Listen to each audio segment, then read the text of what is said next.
Okay, saya harap semua orang dah mengisi perut, kenyang, dah makan mi goreng, mihun goreng, dah makan lontong goreng, ya.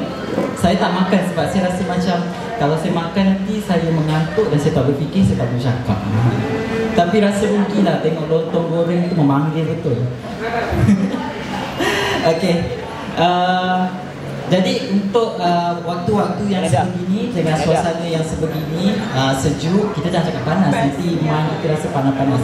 Suasana yang redup, santai-santai, kita akan bersembang, berbual bersama wanita-wanita, okay? Yang saya boleh katakan memainkan peranan penting dalam perkembangan Zapin Muar. Okay? Saya rasa sangat berkuah di pagi hari ini saya bersama-sama anda semua. Saya mengucapkan terima kasih juga kepada pihak Perzim kerana sudi menjemput saya sebagai moderator pada hari ini. Okey, saya perkenalkan diri saya sekali. Nama saya Muhammad Yunus bin Ismail. Saya merupakan pensyarah dari Fakulti Tari Aswara.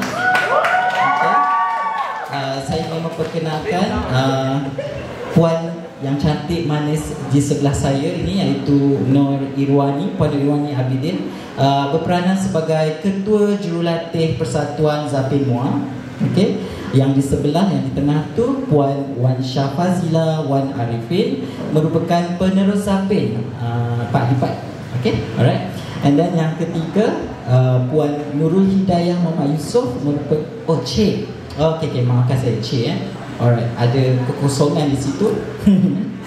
Cik Nurul Hidayah Muhammad Yusof yang merupakan penerus Zapin Tanjung Selabu, dan beliau hari ini membawa bersama ibunda beliau yang boleh saya katakan, boleh panggil lah Puan Ruhaila. Betul? Rahila. Okey, terima kasih Puan kerana bersama kami pada pagi hari ini.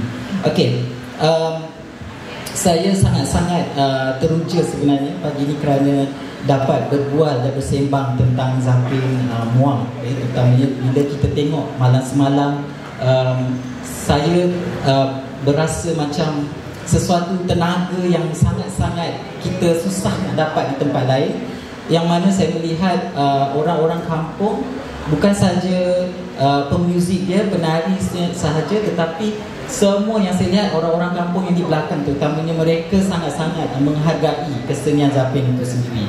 Jadi saya nak berbual lah secara sedikit lah tentang latar belakang setiap daripada puan semua. Mungkin boleh ceritakan sedikit bagaimana boleh terkecimpungnya di dalam bidang seni tari tu, Zapin ini. Mungkin Puan Wani boleh mulakan dahulu. Assalamualaikum. Okey, saya tak nak cerita panjanglah, kita ringkaskan je. Okey, saya kecimpung dalam bidang tarian atau Zapin ni sebenarnya daripada kecil. Tapi bila kita mengenali dia daripada saya tadika, dan masa tu yang ada saya adalah cikgu daripada Sekolah Kampung Melayu Keluang. Saya berasal dari Keluang. Saya bukan orang Muar lah. Saya berhijrah semasa saya berusia 16 tahun. Dan saya tahu Zapin ni pun yang orang kata pergi detail sekolah rendah, cikgu saya mengajar Zapin Malaysia. Okey, sekolah Zapin Malaysia tu bila saya berhijrah, saya dikenalkan dengan Zapin Melayu Johor yang diajar oleh cikgu saya adalah sekarang ni adalah suami saya, iaitu Encik Iskandar. Saya belajar Zapin Melayu Johor dengan dia.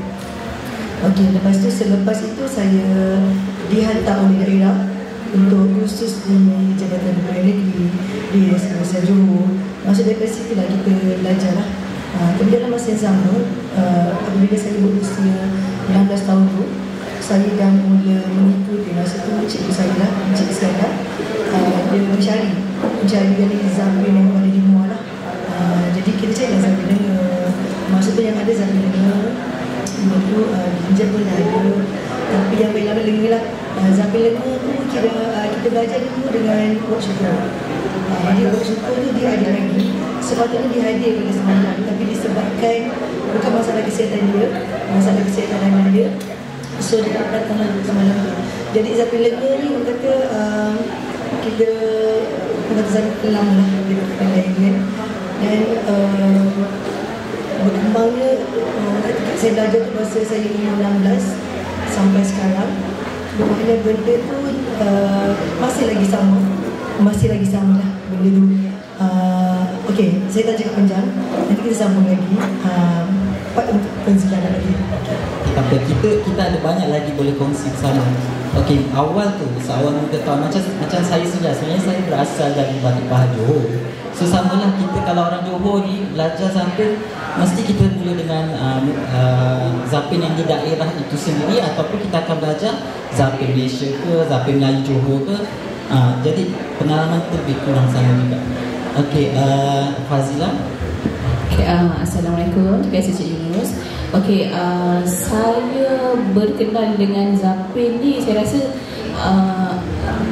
darah seni tu dah ada sendiri daripada dalam badan saya, sebab arwah nenek saya dengan gazal, dengan kuda kepang, dengan Cak Limpung, apa benda semua tu memang dah ada dekat dalam family kita orang. Jadinya start daripada tahun 1997 ayah saya dipanggil oleh yayasan untuk bingkil zapin.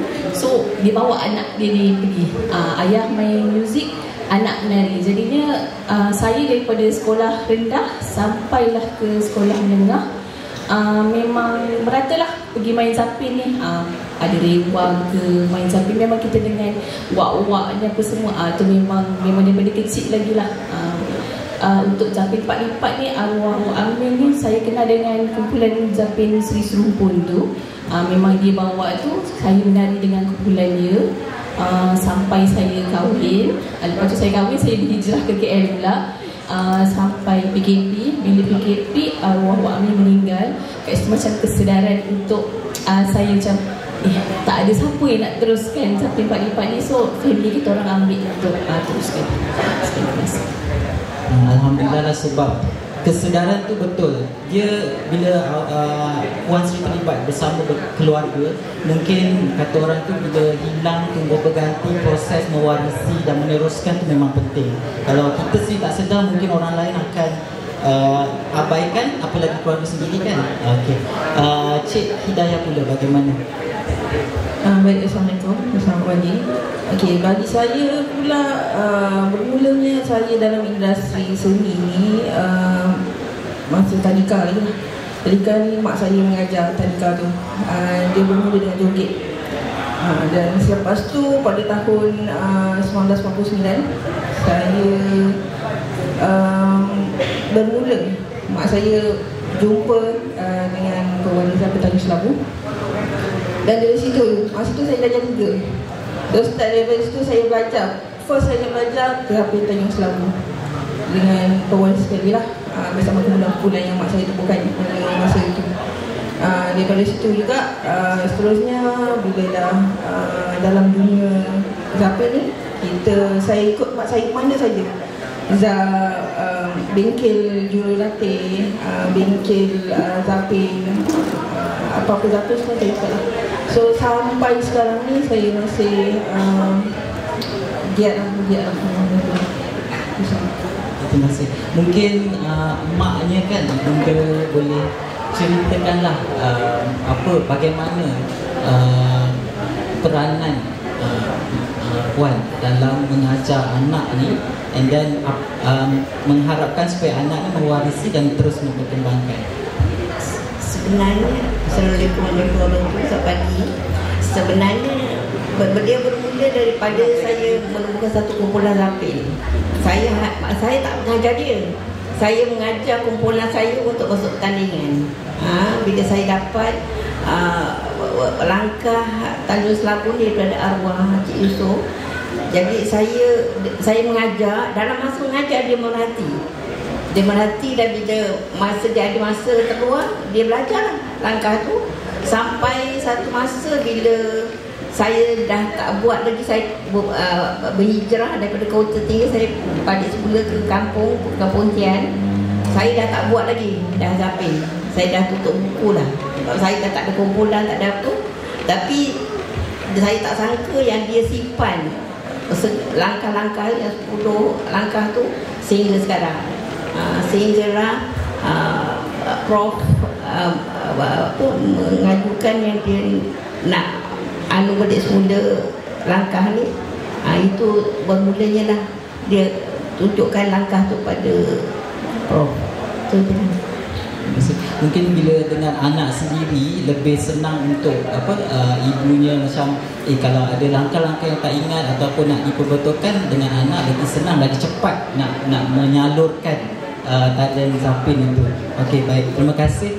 So saya lihat dari segi kesamaan mereka ni, apa yang mereka dapat itu melalui susu galur keluarga itu sendiri. Jadi saya rasa kesenian warisan yang terutama yang di kampung selalunya memang diwarisi melalui keluarga dan mesti ada dalam darah, pertalian darah di antara mereka.